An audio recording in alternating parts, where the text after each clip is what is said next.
and welcome to another episode with Mary Lou Coombe from Empowered Youth Coaching. And today I have the wonderful, delightful Emma Romano with us, who is this amazing figure in my life. And I've been trying to get Emma on this podcast for quite a while to share her magic and brilliance with us, because she has helped me so much over the years in understanding myself, understanding my family, and really embodying the work, not just doing the work, but embodying the work. That's what I love about you so much. So I am so excited, Emma, that you are here to share with us your magic and your skills and your knowledge.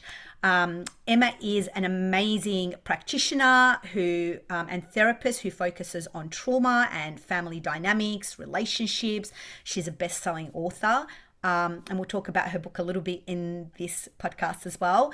But hello and welcome, beautiful heart. Tell us a little bit more about you. What an intro. I'll drop the $50 in the mail, babe. No, but seriously, you've changed my life. And, you know, having you in my corner has been one of the most wonderful things. So thank you for making the time today to share with others a little bit of that magic and give them a taste of what, you know, your practitioners and people that work with you feel. Thank you. So I started on this journey back in 2014. I have never been in the field of therapy or trauma. I was the one probably causing the trauma. I love how you own that, by the way. I love how you own that, yeah? Totally, right? Yes. And so I've been doing this 2014, everything changed for me. And I was the kind of a mum that I was a very controlling mum, very loving, codependent. So everything, my emotions depended on how well my boys were doing. Mm. You know, if my boys are now 23 and 22, by the way. No, they're not. Are they? They're 20, they are. Oh my God, they're 24 and 23. Holy shit. Sorry. It goes fast, right? Oh my God, I'm too young for this. Um, I was a very controlling mother, and I realize now why, because I didn't like myself. Mm. I didn't know how to like myself. I didn't know how to love myself. I just thought that I found love or connection or worthiness in overgiving. Mm. And, you know, I put a lot of responsibility onto my boys, as in, if they're happy, I'm happy. You know that saying, we're only as happy as our most unhappiest child? Yeah, yeah. So there was an analogy that I heard, and this is huge for me. If your child has a broken leg, do you break yours as well to look after him? Ooh, I love that. All right. I was like, oh my gosh, what have I been signing up to? Yeah. You know, and I always thought worrying meant that I loved them. I'm worried about you. Why are you worried about me? Because I love you. This is my languaging. It was very limiting. It was very that it was their responsibility to make sure I was happy. It was very codependent. Mm. And then in 2014, my whole world got turned upside down. For those who want to know, I was diagnosed with MS. So I was Yeah. actually diagnosed with MS, optic neuritis, celiac disease, and chronic fatigue, all in the month of April 2014. Wow. And it was nuts. And, you know, I went down the route of medication. I was a good girl, just did everything everybody told me to do. And it wasn't working. I was more numb in my body. I Mm. had lost the ability to really walk properly. So I couldn't drive, I couldn't work, I couldn't do anything. And at the time, I'd been a tennis coach for 31 years, you're working with kids, Yeah. and which was one of my favorite jobs. And I worked at a chiropractic clinic as a receptionist, loved it, and couldn't do any of it. So Mm. I changed my life around because I decided in a moment. I was at the neurologist and they said, I was 44, and they said, in 6 months you'll be in a wheelchair, and by the age of 46, most likely you will be looking at entering a nursing home. Ouch. Look, I'll be too much for the family, right? Mm. And I went, no, that's not going to happen. So I decided then and there, I had this inkling of an idea that maybe I got myself in this situation. Yeah. And I don't know why I came to that, because I wasn't in the field of mindset work or Mm. any, I wasn't in this field. I wasn't open to any, I didn't even know about it. And I just thought, what if I put myself in this situation? And it was a hard pill to swallow because I'm like, I Yeah. never chose MS. I didn't choose this. I didn't choose that. And then I thought, what if my body's just reacting to everything that I've put it through? Yeah. And I would numb myself out a lot, with drama, drinking, smoking, busying myself with everything. Excuse me. And I think my body, I had this idea that maybe my body's just listening to my lifestyle. Mm. So I decided then and there, I'm going to give myself a year and I'm going to heal myself. And it was crazy because I was pretty numb, I was pretty sick, and I healed myself extremely quickly. When you're in that frequency of healing, it's amazing how quickly God and the universe reacts to that positive language. Yeah. Well, Hang it's on a a minute. commitment, right? You're committed to yourself. You're committed to that healing. You're committed to that change. And so you were met with that, right? Yeah. And when you Mm. change like that and you take responsibility, it starts soaking into all parts of your life, like with my husband, with my kids. And then I started seeing how it's actually quite a toxic, I was a great mother, but a toxic one at the same time. Yeah. That's possible for the two to exist. Absolutely. Yeah. 100%. Excuse me. And I healed myself of MS. I healed myself of celiac disease. I healed myself of the optic neuritis and healed myself of chronic fatigue. And then I went on this great journey of learning to love myself. And that was the toughest part, Hmm. to be honest. And I still struggle with it to this day. Am I 100% love myself? No. But I think on a bad day, I'm about 70%, and on a good day, I'm about 90%, which is Mm. much better than zero, Yeah. 100%. right? Which is so much, I'm so much better than what I was, but there are still some little niggly things that. But don't you think, can I actually address that with you? Don't you think that healing, this is what I say to a lot of my clients. It's like having a shower and expecting never to stink again. You That's need to right. have a shower every day. So healing is an everyday process. It doesn't have to be this big drama, right? And are we ever 100% healed? Like to me, 100% healed is when I pass over and I'm done. There's no more to achieve in growth and learning here anymore. So I'm not ready to be done yet. So there's going to be those little things, those niggling things, right, that you're going to constantly be working on, right?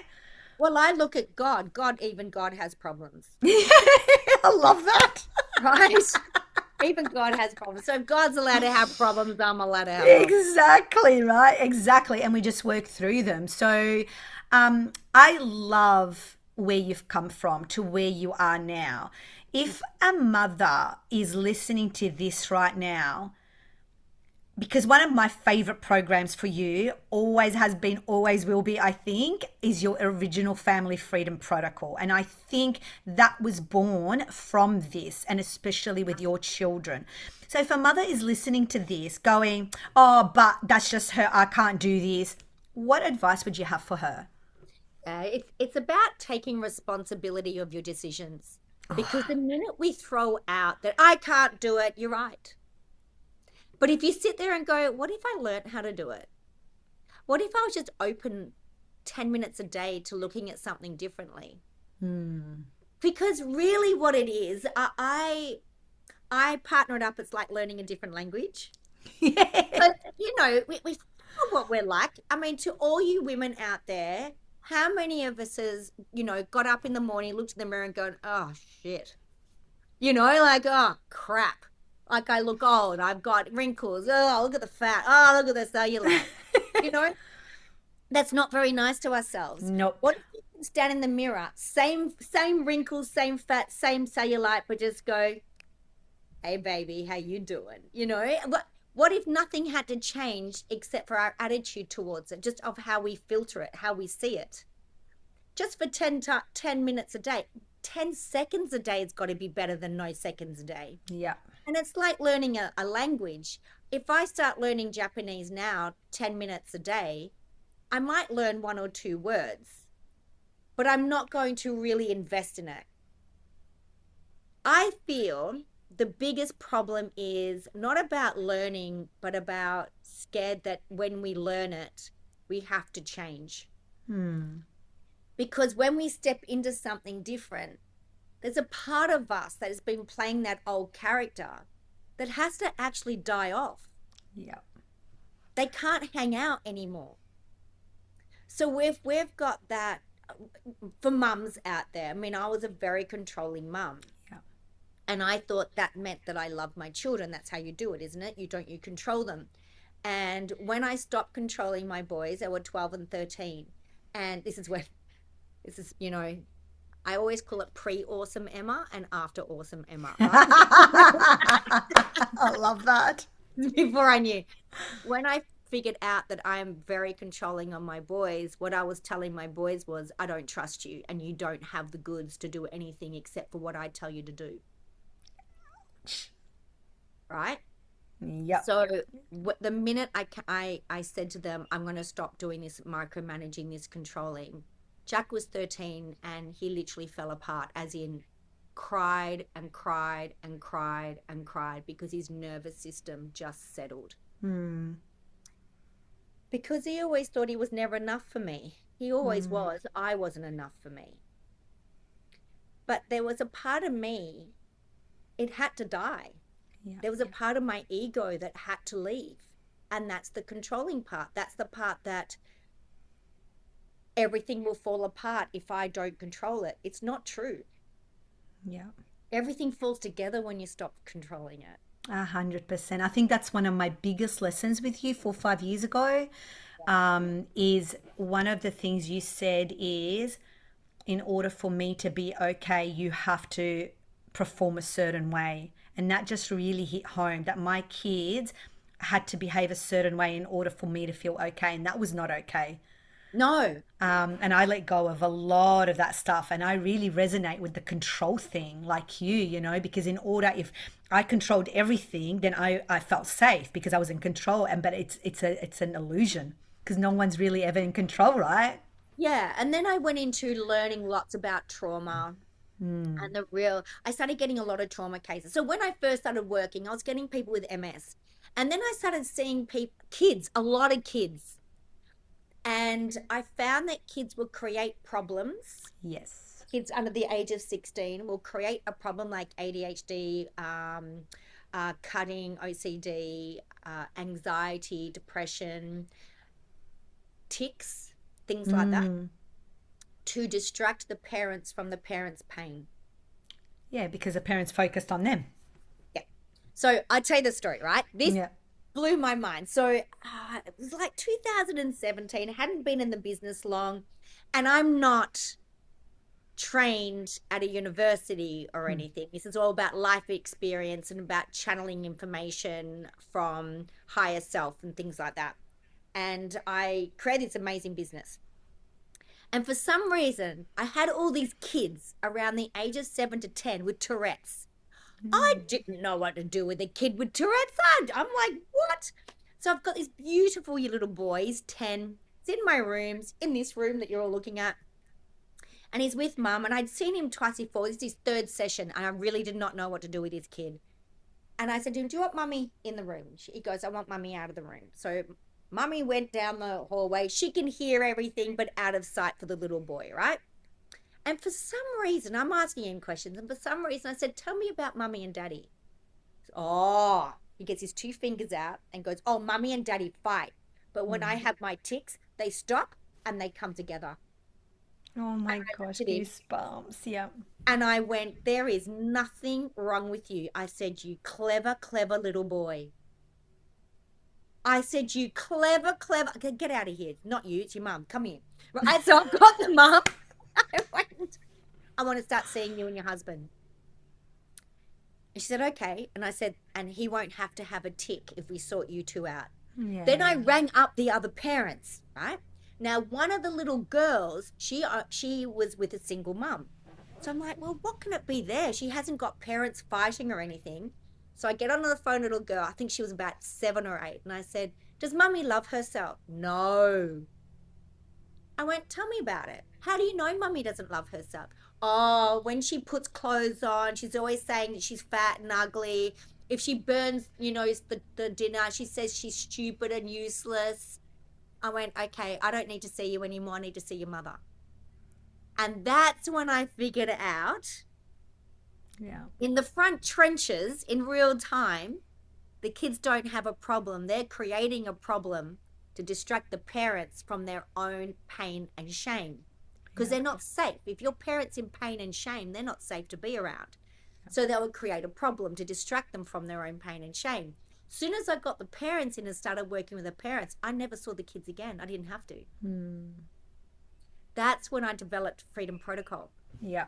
I used to call it Family Freedom Protocol. Now it's called Freedom. Yes, I know, and I need to Yeah. get better at that It's too. all good. It's all good. Because everyone was like, don't you have to be a family? I'm like, no, I just call it No. family because it's my highest value is family. Yes. It's 8 sessions. And you do it, you take your clients through it. And I take my clients through these 8 sessions. It's working with the conscious, the unconscious, the energy. Yes. It's educating the client.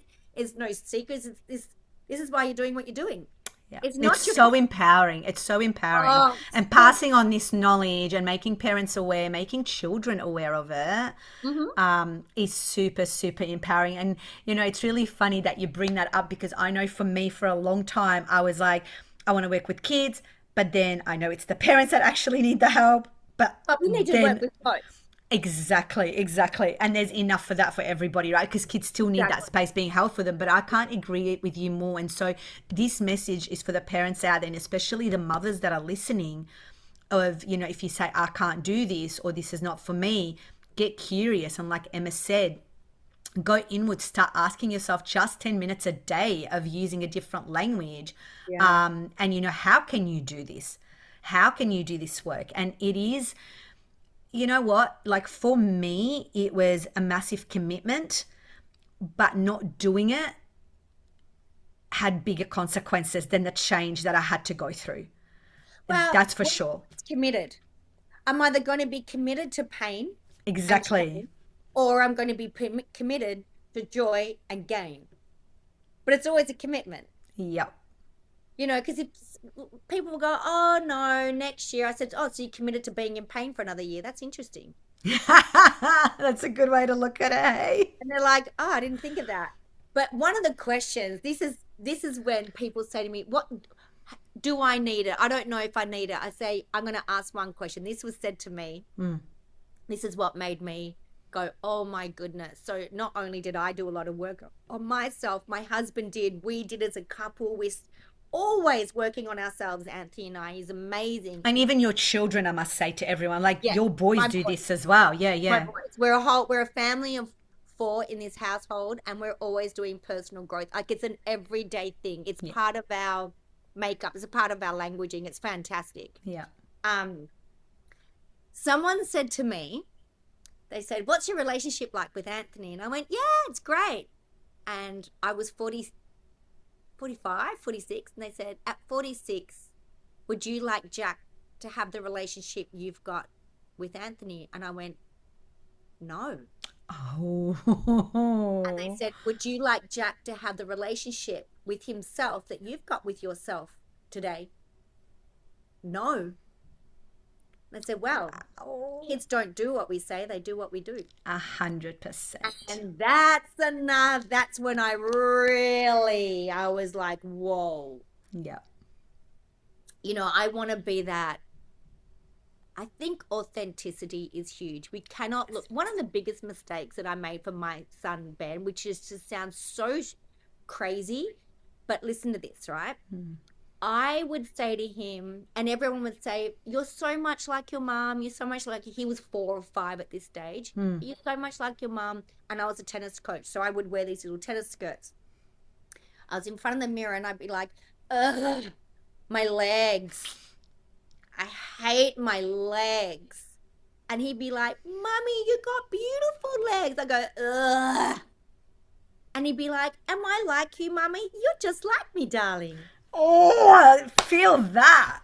So Youch. Ben, from the age of 4, made the conscious decision there never to wear shorts. He is 23, just turned 23 in January, and he started wearing shorts a year ago. Wow. That's how much freaking damage those comments made. I mean, that is huge. Yeah. Yeah. Huge.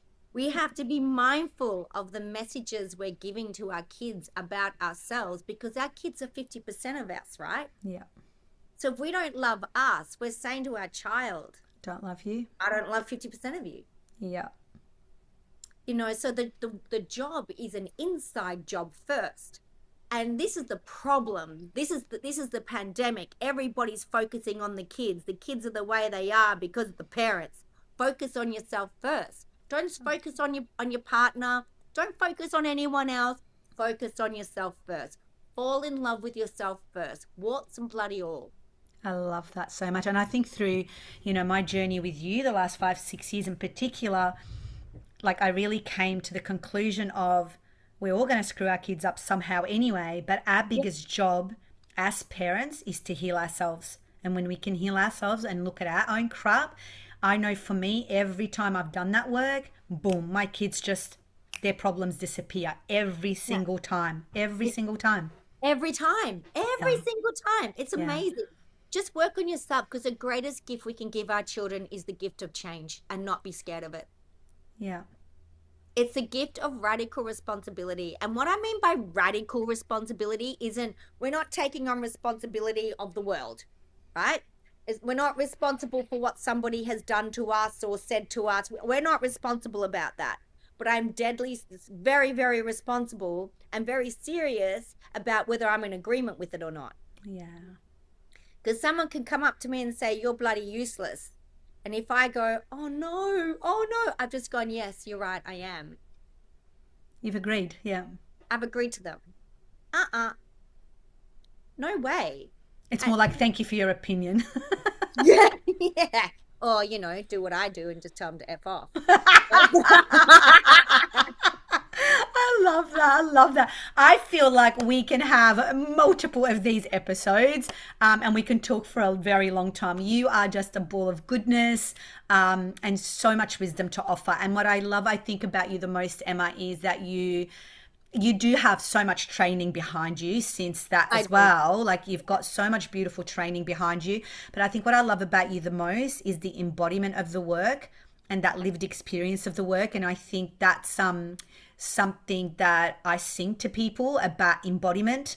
And you could learn about the work and you can be practicing it in your everyday life. And that's one thing I love about you so much. So we're going to wrap this up, but what's one thing that you would leave our viewers with if they're very new, especially if they're very new to doing the work and that fear does come up for them and, for their families? I know you've got a few awesome sayings that just hit the point, but what's one thing you can leave them with today? Okay, one thing is this, right? Nothing is hopeless. Nothing is helpless. You've got all the goods within you. A magical thing to do is this. If you start spiraling in your head about stuff, stop the thought, swap it with something that gives you joy. Mine is a flamingo, right? It just makes me feel happy. All right? So think of a flamingo, raise your like feelings a little bit, like your frequency. So instead of being in shame or anger, you're just lifting a little bit. Get present. In other words, feel, touch, smell 5 things around you. Just get in the moment here, right? And just watch how different your whole body reacts to that. Because if you're too much in the future, you're not here. If you're too much in the past, you're not here. The gift, the present, is in the presence. That's right. And I love this. I did mention about your book. Do you want to just quickly tell us about that? Yes. Love it. Stop it. Swap it. This way of getting therapy from me. Mm. That's exactly why I did it. Not everybody can afford me. And I wanted to put something out there that will help people get out of their heads, get out of the spiraling, get out of the overwhelm, get out of the shame.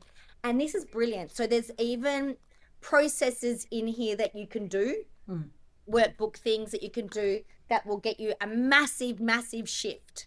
Right, so it's called Stop It, Swap It, how to short circuit the negativity spiral in 10 seconds or less. I think this needs to be in every single household. I also believe it should be on every therapist's shelf for clients. All Yeah. right. So have a look at it. It's on Kindle for like $8. You can get the hard copy, and it's coming out in Audible, I think, in a month. Yeah, beautiful. And we'll have the link on that as well for you in this write up, everyone. So Yeah, thank you you. can get to know Emma a little bit more. Thank you so much, beautiful heart. I really Oh, thank appreciate you. you. Thank you. Thank you. Thank you, We'll my be love. seeing you soon. Thank you. Bye.